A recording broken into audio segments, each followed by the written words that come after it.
Ég heiti Hulda Steingrímsdóttir og umhverfisstjóri Landspítalans. Ég líffræðingur að mennt og David Attenborough fyrirmynd mín og ætlaði að vera úti í feltinu að rannsaka. Svo í náminu þá heilluðu umhverfismálin mín, þannig að ég er búin að vera í þeim í 20 ár. Og ég kom hingað á Landspítala 2015. Umhverfisstefna Landspítala, hún felur í sér að minnka neikvæð umhverfisáhrif spítalans. Og það er í formi samgangna, það eru innkaupin, það eru úrgangsmálin, það er fræðsla, það er orkunotkun, það er að minnka einnota eða sóun öllu heldur.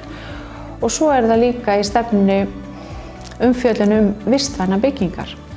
Áherslan fyrst sinn var náttúrulega á að innleiða sorpflokkun og það er svona hlutur sem verður að vera í lagi.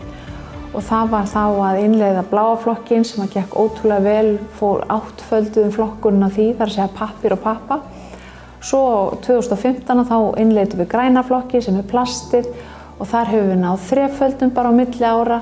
Það sem við erum líka að gera, við erum að vinna með vistvæn innkaupin. Þar setjum við kröfur í útboð. Frá og með 1. júní þá munu skoðunarhanskar á spítalanum vera án latex og PVC. Og við erum til dæmis með 100% svansvottaða ræstiþjónustu.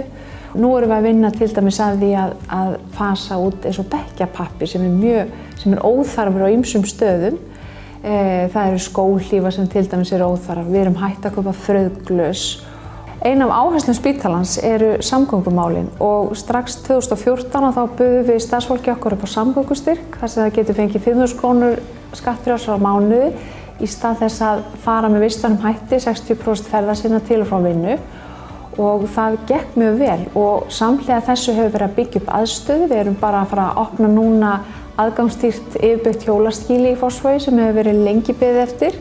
23% af fólki á höfuðborgarsvæðinu ferðast með vistvænum hætti að þá ferðast starfsfólk okkar oftast með vistvænum hætti í 40% tilvika að sumarlagi. Þannig að við erum með rosalega virkan hóp sem við erum mjög ánægð með og teljum að við getum eflt.